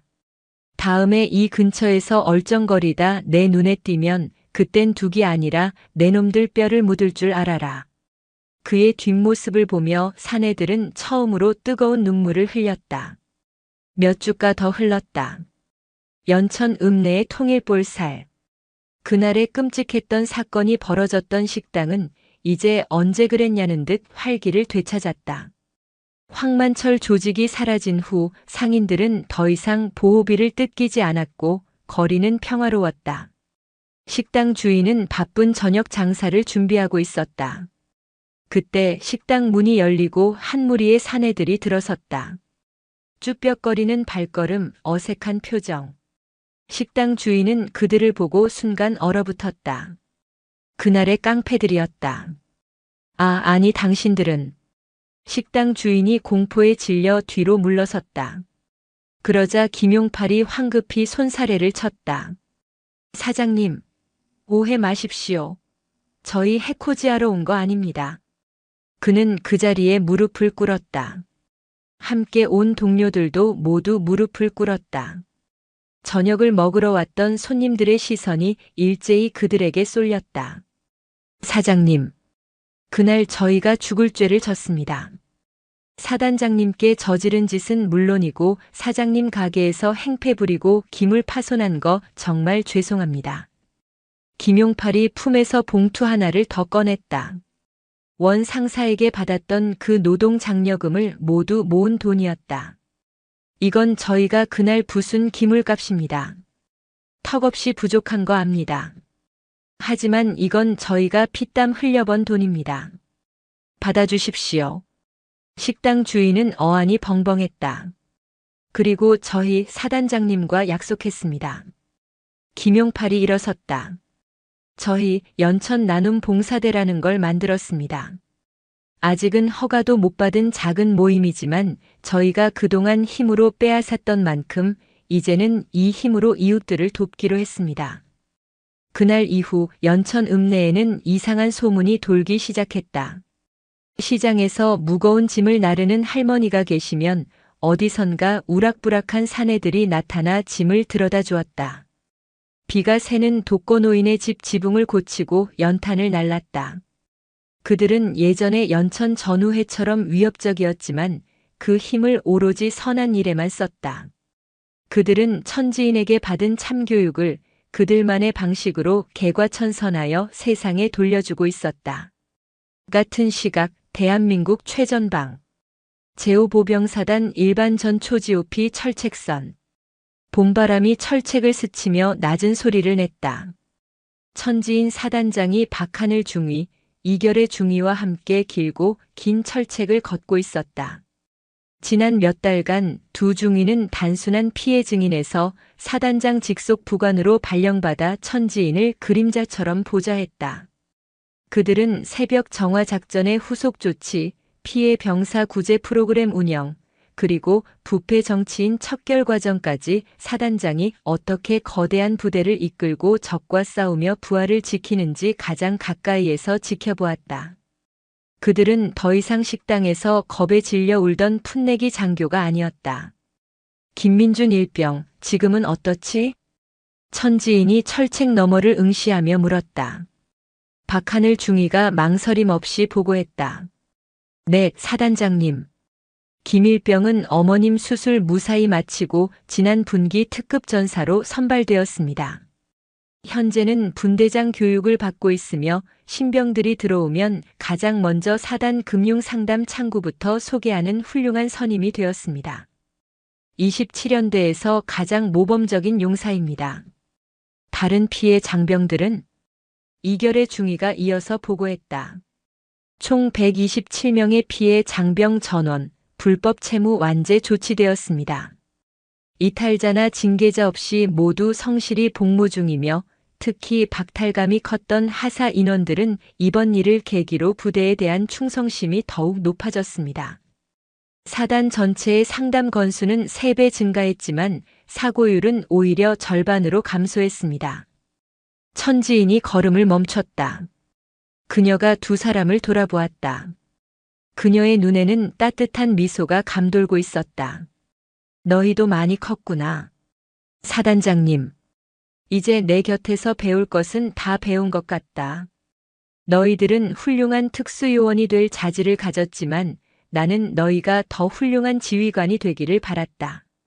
천지인은 두 사람에게 각각 서류 봉투 하나씩을 건넸다. 새로운 임명장이다. 박하늘 중위와 이결의 중위가 떨리는 손으로 봉투를 열었다. 육군 중위 박하늘. 제27보병연대 제3대대 제구중대장 보직을 명함. 육군 중위 이결의 제36보병연대 제1대대 제2중대장 보직을 명함. 그들이 꿈에 그리던 그러나 동시에 가장 두려워했던 보직. 바로 최전방 보병 중대장이었다. 사단장님, 저희가 감히. 왜 자신이 없나? 천지인이 엄하게 물었다. 아닙니다. 두 사람이 동시에 소리쳤다. 그들의 눈에는 눈물이 고였지만 이번에는 공포나 감동의 눈물이 아니었다. 책임감과 결의에 찬 지휘관의 눈물이었다. 너희는 적의 총구 앞에서, 부패한 권력 앞에서, 그리고 내 부하의 눈물 앞에서 무엇을 해야 하는지 보았다. 이제 너희가 직접 증명해라. 가서 너희의 중대원들에게 내가 너희에게 보여주었던 것과 같은, 아니 그보다 더 훌륭한 지휘관이 되어주어라. 그것이 너희에게 내리는 내 마지막 명령이다. 명령 받들겠습니다. 충성. 2명의 여군 장교가 철책을 배경으로 강철 같은 목소리로 경례했다. 그녀들의 모습 뒤로 그녀들의 스승이자 영웅인 천지인의 모습이 든든하게 겹쳐졌다. 그로부터 일주일 후 다시 통일볼살 식당. 그날의 사건이 있었던 바로 그 구석 자리. 천지인 사단장은 그날처럼 수수한 민간인 차림으로 앉아 있었다. 하지만 이번에는 맞은편에 박하늘, 이결의 중위가 없었다. 두 사람은 이미 자신들의 중대로 부임해 중대장 임무를 수행하고 있었다. 대신 식당은 5사단에서 모범적으로 복무 중인 여성 장교들과 부사관들로 가득 찼다. 그날의 회식은 3명으로 시작했지만 이제는 수십 명으로 늘어나 있었다. 천지인은 자신이 아끼는 모든 여군 후배들을 격려하기 위해 다시 이 자리를 마련한 것이었다. 사단장님, 여기 볼살 추가입니다. 우와, 정말 맛있습니다. 웃음소리와 활기찬 대화가 식당을 가득 메웠다. 그 누구도 군대의 위계 질서에 눌리지 않고 선배와 후배로서 즐겁게 이야기를 나누었다. 그때 식당 주인이 특별한 접시 하나를 천지인 앞에 조심스럽게 내려놓았다. 갓 무쳐낸 신선한 봄나물 무침이었다. 이건 저희가 시킨 게 아닌데요. 천지인이 의아해하자 식당 주인이 환하게 웃으며 말했다. 사단장님, 이거 아까 연천 나눔 봉사대 총각들이 가져다 준 겁니다. 자기들이 강변둑 근처에서 직접 캔 거라고 사단장님 오시면 꼭 대접해 드리라고 신신당부를 하고 갔습니다. 그들이? 천지인은 접시에 담긴 파릇파릇한 봄나물을 바라보았다. 그 안에는 지난 겨울 그들이 흘렸던 땀과 그들이 되찾은 정직함, 그리고 그들의 진심 어린 감사가 담겨 있었다. 그녀는 나물 한 젓가락을 입에 넣었다. 쌉싸름하면서도 향긋한 봄의 맛이 입안 가득 퍼졌다. 사단장님, 저희에게도 군인으로서 품어야 할 자세, 그날 하려던 이야기 마저 해주십시오. 한 젊은 하사가 잔뜩 기대에 찬 눈빛으로 외쳤다. 천지인은 잔을 들었다. 그날처럼 소주가 아니었다. 맑은 물이 담긴 잔이었다. 좋다. 그날 하려던 이야기. 그녀가 좌중을 둘러보았다. 모든 이의 시선이 그녀에게 집중되었다. 군인은 강해야 한다. 맞다. 강철처럼 단단해야 한다. 그녀의 목소리가 조용히 울려 퍼졌다. 하지만 기억해라. 강철은 스스로 빛나지 않는다. 그저 차가운 쇠붙일 뿐이다. 강철은 그것이 무언가를 지켜낼 때 비로소 그 가치를 인정받고 찬란하게 빛난다. 그녀가 자신의 가슴에 달린 별 계급장을 가리켰다. 우리의 계급, 우리의 힘, 우리의 카리스마. 그 모든 것은 우리 자신을 위해서가 아니다. 우리가 지켜야 할 부하들, 우리가 지켜야 할 국민들. 그들을 위해 존재할 때만 의미가 있다. 그녀는 창밖을 바라보았다. 평화로운 연천의 거리, 그 거리를 씩씩하게 걸어가는 자신의 부하들, 그리고 식당 안에서 희망에 찬 눈빛으로 자신을 바라보는 후배들을 보았다. 여러분이 지켜야 할 것들을 위해 때로는 가장 날카로운 칼이 되어 적을 베고 때로는 가장 따뜻한 방패가 되어 약자를 끌어안아라. 부하의 눈물을 닦아주는 것을 두려워하지 마라. 그 눈물의 무게만큼 여러분은 더 강한 지휘관이 될 것이다. 그것이 내가 말하는 강철의 품격이다. 천지인이 잔을 높이 들었다. 대한민국 육군을 위하여, 그리고 우리가 사랑하는 모든 이들을 위하여. 건배. 위하여. 식당 가득 울려 퍼지는 맑고 힘찬 건배 소리. 그것은 대한민국 최초의 여성 사단장이 그녀의 부하들과 함께 만들어낸 그 어떤 무기보다도 강하고 따뜻한 강철의 맹세였다. 연천의 밤은 그렇게 깊어가고 있었다.